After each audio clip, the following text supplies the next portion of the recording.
course, I've got Ryder who's decided that he needs to be on my lap and go to sleep. Which is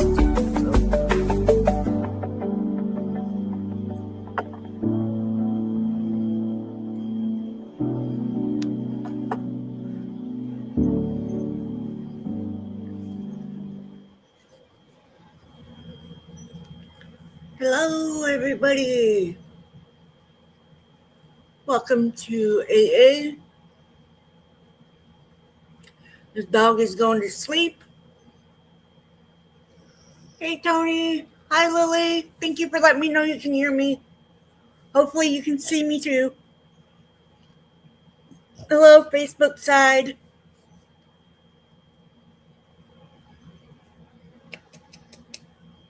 So I've got Mr. Ryder here on my lap. He's giving me the side eye like, Mom, really? Why are you bugging me? I'm trying to sleep. Why are you bugging me? I'm trying to sleep. Huh. Anyways, I'll wait a couple minutes and let people come in. I don't know how many people will be here. Sometimes there's only one, but that's okay. Huh. Go on with it anyways, huh? Yeah. He's still giving me the side eye like, Mom, stop bugging me. I'm trying to sleep. And he just snorts like a pig. Anyways, I'm Sandra, and I'm an alcoholic, and today is AA. Please, no judgment in the comments or the chats. Be kind to one another. Don't go to somebody's channel and harass them about being an alcoholic because they might not be the alcoholic. Anyways, that's all I ask.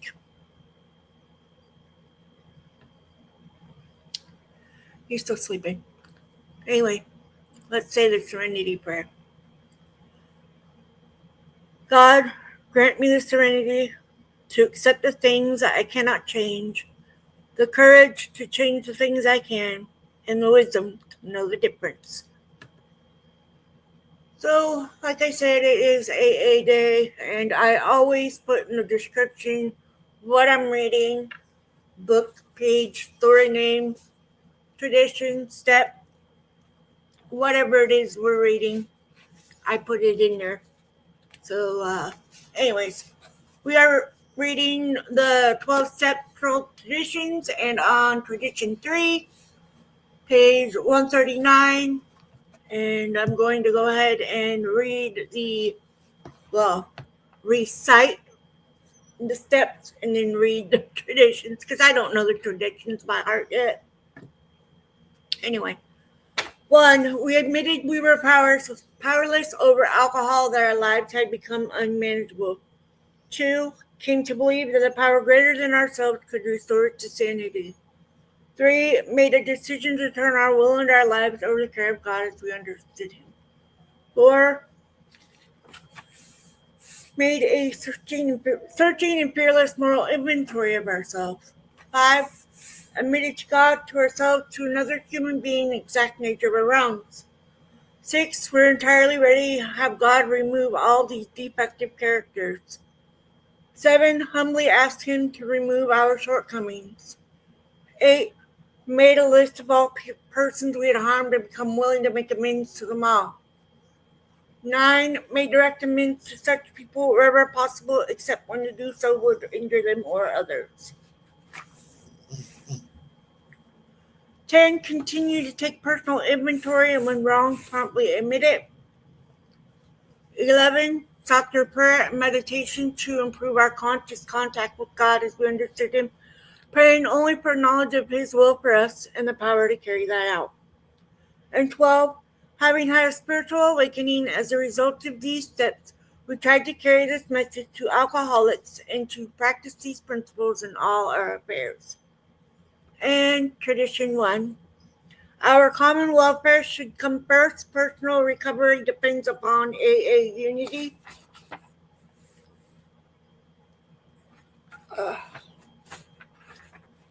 Two, for our group purpose, there is but one ultimate authority, a loving God as he may express himself in our group conscience.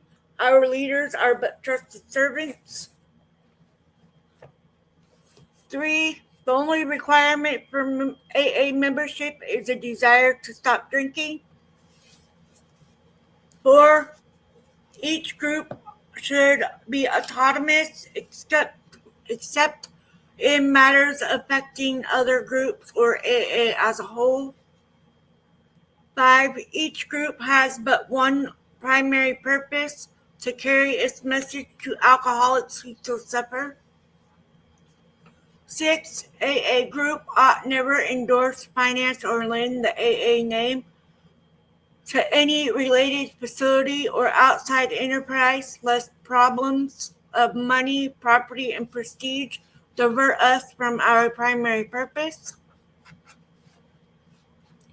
7. Every AA group ought to be fully self-supporting, declining outside contributions. 8. Alcoholics Anonymous should remain forever non-professional, but our service centers may employ special workers. 9. AA as such ought never be organized, but we may create service boards or committees directly responsible to those they serve. 10. Alcoholics Anonymous has no opinion on outside issues, hence the AA name ought never be drawn into public controversy. 11. Our public relation policy is based on attraction rather than promotion. We need always maintain personal anonymity at the level of press, radio, and films. 12. Anonymity is the spiritual foundation of all our traditions, ever reminding us to place principles before personalities. And I'm going to go grab my tea and maybe drop off the dog on the couch. There, go sleep there.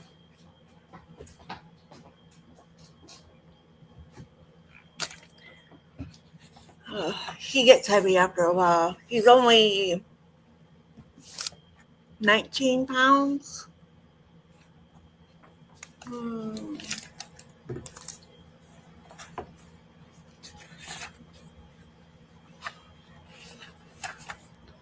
Okay, so we're on tradition 3, and it is the only requirement for membership is a desire to stop drinking. This tradition is packed with meaning, for AA is really saying to every serious drinker, you are an AA member if you say so.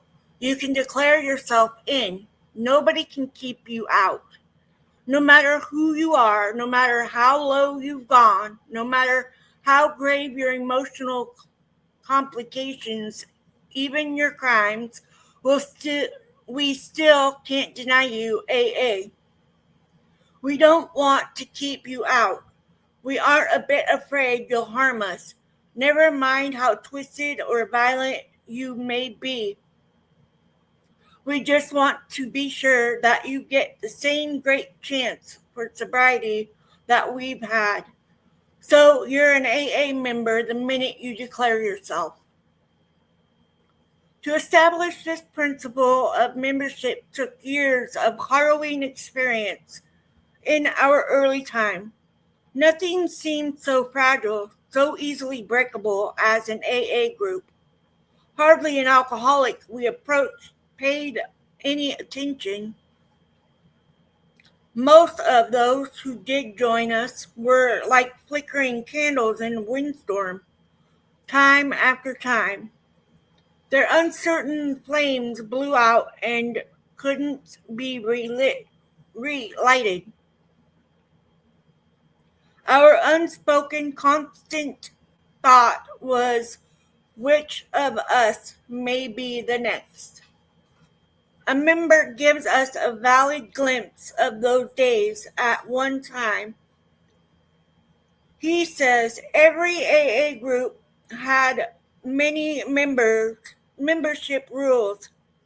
Everybody was scared witless that something or somebody would capsize the boat and dump us all back into the drink.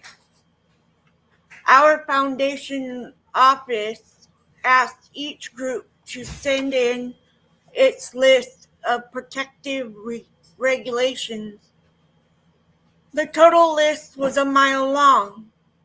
If all those rules had been in effect everywhere, nobody could have possibly joined AA at all. So great was the sum of our anxiety and fear. We were resolved to admit nobody to AA but that hypothetical class of people we termed pure alcoholics. Except for their guzzling and the unfortunate results thereof, they could have no other complications. So beggars, tramps, asylums, inmates, prisoners, gays, plain crockpots, and fallen women were definitely out. Yes, sir. We'd cater only to pure and respectable alcoholics. Any others would surely destroy us, because if we took in those odd ones, what would decent people say about us? We built a fine mesh fence right around AA. The dog is back.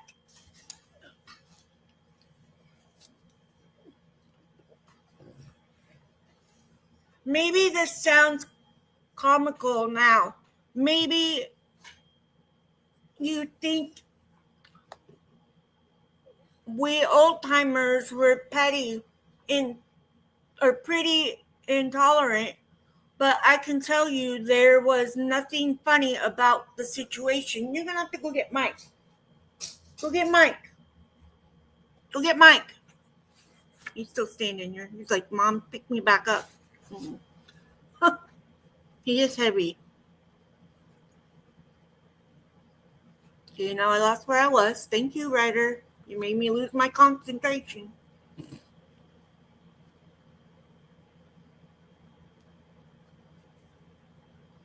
Okay, there I am. Maybe this sounds comical. I already read that part. We were grim because we felt our lives and homes were threatened, and that was no laughing matter. Intolerant, you say. Well, we were frightened. Naturally, we began to act like most everybody does when afraid. After all, isn't fear the true basis of intolerance? Yes, we were intolerant.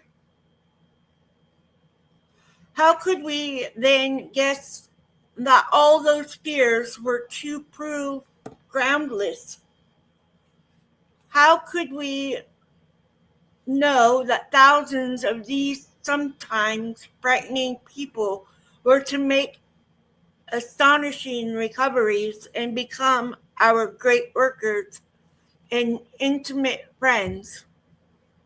Was it credible that AA was to have a divorce rate far lower than average? Could we then foresee that troublesome people were to become our principal teachers of patience and tolerance? Could any then imagine a society which would include every conceivable kind of character and cut across every barrier of race, creed, politics, and language with ease? Why did AA finally drop all its membership regulations? Why did we leave it to each newcomer to decide himself whether he was an alcoholic and whether he should join us. He, she, whatever. Everybody's welcome, as it said. Why did we dare to say contrary to experience of society and government wherever that we would neither punish nor deprive any AA of membership, that we must never compel anyone to pay anything, believe anything, or conform to anything? The answer now seen in tradition 3 was simplicity itself. At last, experience taught us that to take away any alcoholic's full chance was sometimes to pronounce his death sentence, and often to condemn him to endless misery. Who dared to be judge, jury, and executioner of his own sick brother? As group after group saw these possibilities, they finally abandoned all membership regulations. One dramatic experience after another clinched to this determination until it became our universal tradition. No, I don't want you in my ear. You're going to lay down.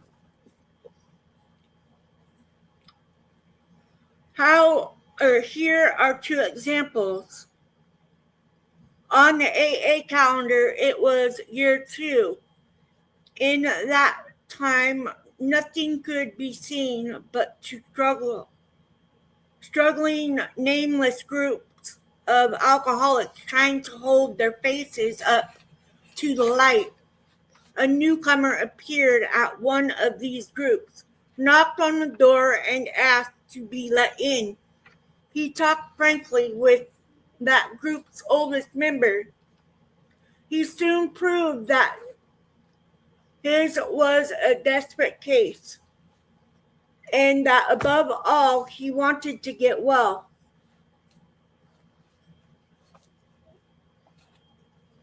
But he asked, "Will you let me join your group, since I am the victim of another addiction, even worse stigmatized than alcoholism? You may not want me among you, or will you?" There was the dilemma. What should the group do? The oldest member summoned 2 others and in confidence laid the explosive facts in their laps. Said he, "Well, what about it?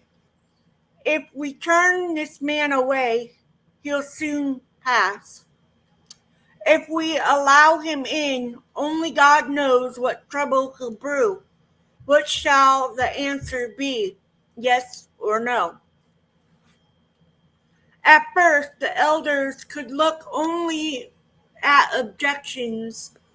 "We deal," they said, "with alcoholics only.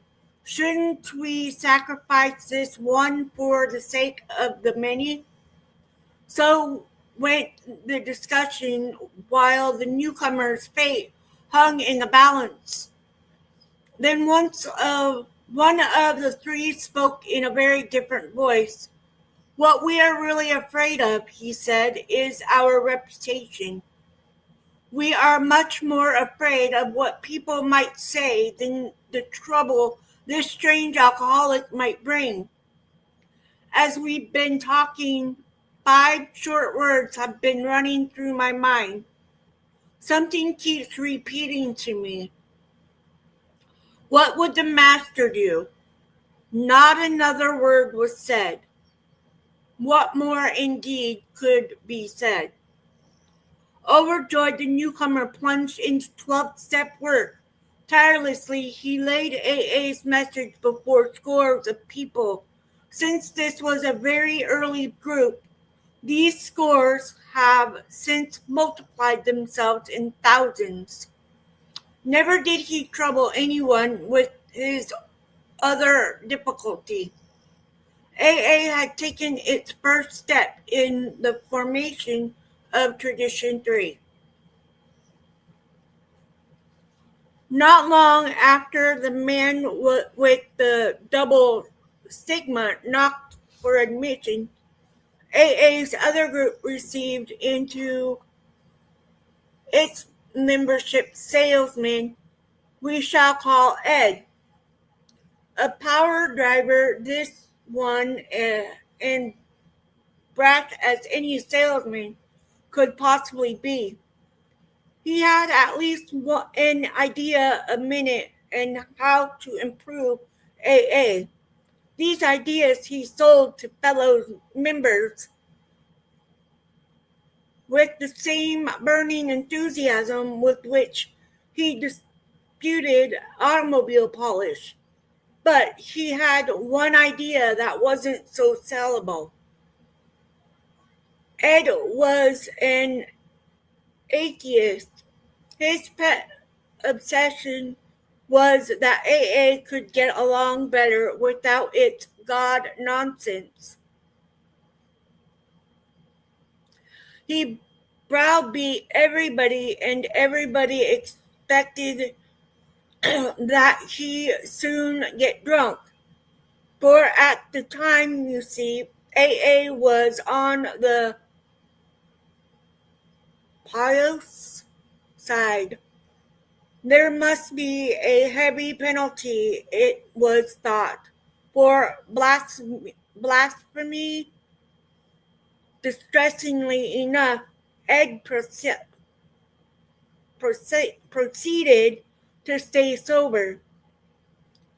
At length the time came for him to speak in a meeting. We shivered, for we knew what was coming. He paid a fine tribute to the fellowship. He told how his family had been reunited and extolled the virtue of honesty. He recalled the joys of 12-step work, and then he lowered the boom. Cried Ed, I can't stand this God stuff. It's a lot of malarkey for weak folks. This group doesn't need it, and I won't have it. To hell with it. A great wave of outraged resentment engulfed the meeting, sweeping every member to a single resolve. Out he goes. The elders led Ed aside. They said firmly, You can't talk like this around here. You'll have to quit it or get out. With great sarcasm, Ed came back at them. Now, do tell, is that so? He reached over to a bookshelf and took up a sheaf of paper. On top of them lay the foreword to the book, Alcoholics Anonymous. Then, under perpetration, he read aloud, The only requirement for AA membership is the desire to stop drinking. Relentlessly, Ed went on, When you guys wrote that sentence, did you mean it or didn't you? This made the elders look at one another, for they knew he had them cold, so Ed stayed. Ed not only stayed, he stayed sober, month after month. The longer he kept dry, the louder he talked against God. The group was in anguish, so deep that all fraternal charity had vanished. When, oh when, groaned members to one another, will that guy get drunk? Quite a while later, Ed got a sales job which took him out of town. At the end of a few days, the news came. He'd sent a telegram for money, and everybody knew what that meant. Then he got on the phone. In those days, we'd go anywhere on a 12-step job, no matter how unpromising, but this time nobody stirred. Leave him alone. Let him try it by himself for once. Maybe he'll learn a lesson. About 2 weeks later, Ed stole by night into an AA member's house and, unknown to the family, went to bed. Daylight found the master of the house and another friend drinking their morning coffee. A noise was heard on the stairs. To their consternation, Ed appeared, a quizzical smile on his lips. He said, "Have you fellows had your morning meditation?" They quickly sensed that he was quite in earnest. In fragments, his story came out. In a neighboring state, Ed had holed up in a cheap hotel. After all, his pleas for help had been rebuffed. These words raging in the fevered mind. "They have deserted me. I have been deserted by my own kind.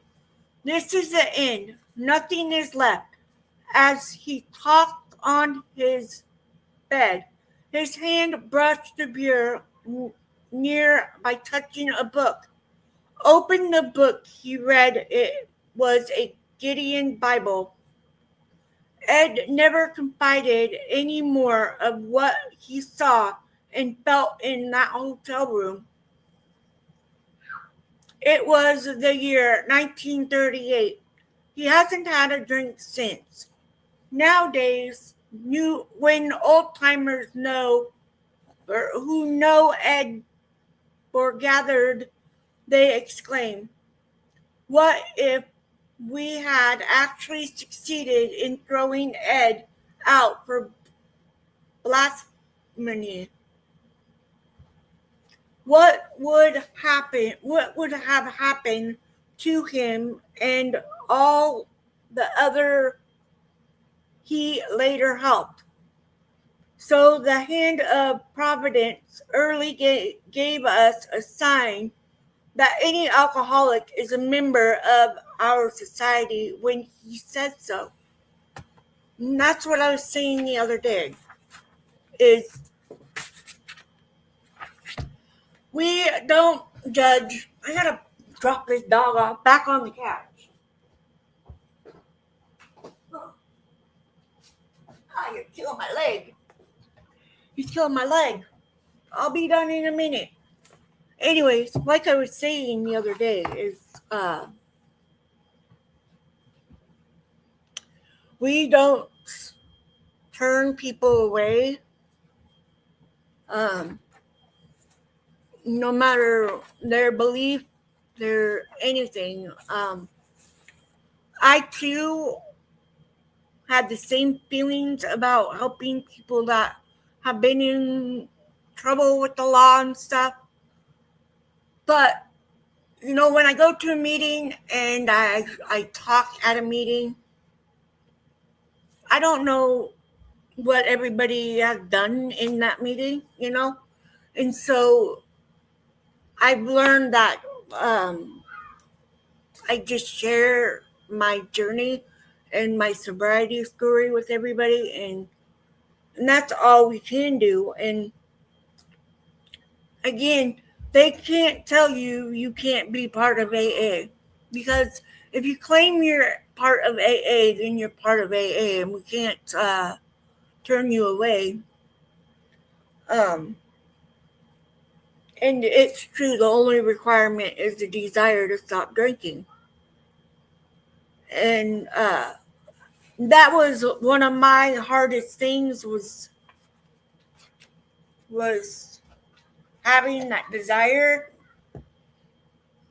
I wanted to quit drinking the first time I quit drinking, and I thought I had it made. But I didn't know anything about an AA meeting or how it worked or anything like that. And so I had gone back out drinking again. And, after I found AA and I was welcomed into that meeting,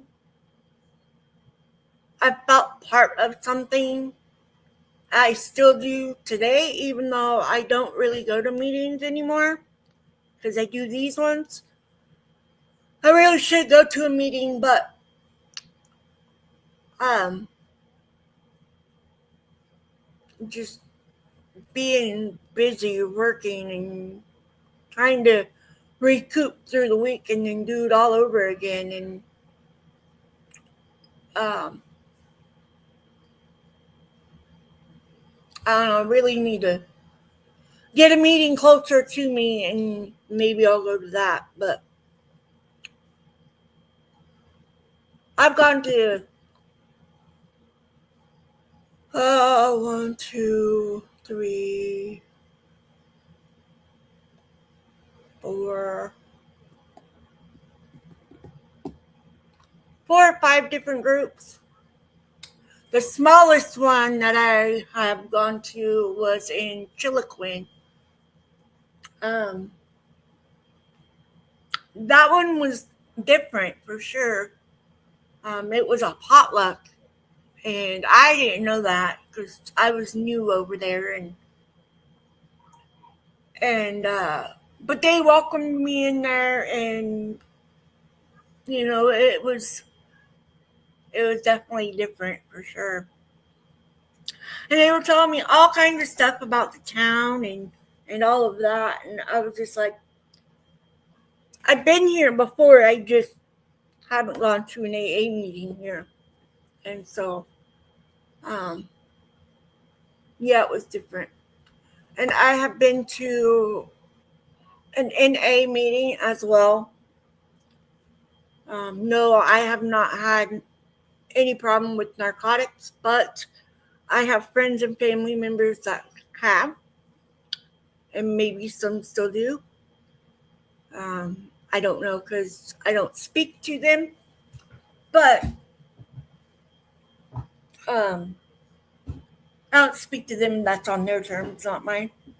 But yeah, so AA is open for everybody, and I think one thing, I used to be religious. I'm not really anymore, but I do believe there's something bigger than me. And so that I hold on to. And I always tell everybody is it's a higher power of your choosing. You can choose whatever you want it to be. It could be a rock. I mean, really, it could be anything. And but I've had sponsees that asked me about that, and I was like, no, you don't have to believe in one. You can make a higher power of whatever you choose. And so that's what they do. And so, but AA is a lot of help to a lot of people, and I just I'm blessed to be able to know that it works, and it'll keep working as long as I keep working it. And I can't tell anybody else how to do their journey, but I can just share how I do mine. And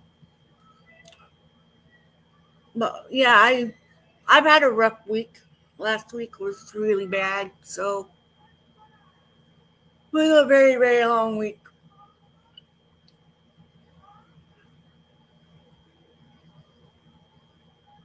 Yeah, trying to use the AA way to get out of it. And I'm in a downward depressing, and it sucks, but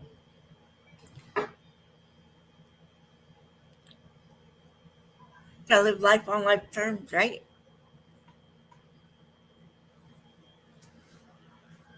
I have a job interview on Friday, so we'll see how that goes. Um, maybe. Maybe it'll be easier than the one I just got out of doing. Maybe. I don't know. So, and yet it's not with the same company I was just with, so it's completely different out of that. So, wish me luck. Um, but I know one thing: I want to move. I don't want to live here anymore. I want to go that way, and that way is south. But I don't know if that's gonna happen because uh, husband got promoted or is getting promoted. Hopefully soon, maybe. Nope, not the same place. Not even the same kind of a company. Not even the same job description. So it's in hospitality. So we shall see. But yeah, AA, it's for everybody, and we don't discriminate. We don't tell you that you can't be part of AA because that's not right. And so it's for everyone who wants it and needs it. Some of us get it, and you know sometimes it does take more than one try, and um, I'm living proof of that. Not everybody can make it work right off the bat. So, but anyways, I think that's going to conclude my meeting today. I've been up since 2:30. I need a nap. Probably won't take a nap because then I won't sleep tonight. But remember, sobriety is achievable. Staying sober is achievable. If you're struggling with it, you're not the only one. There are a lot of us who have been there, done that, and it's a daily program that we have to work to keep us going and staying on the sober train. And it does get easier. It does, for real. But my sister just got 11 years. I can't say that I'm proud of her enough. Um, so super proud of her. I know it's not been easy. Um,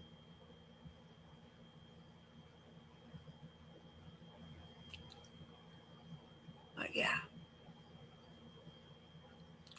you can do it. You just have to want to.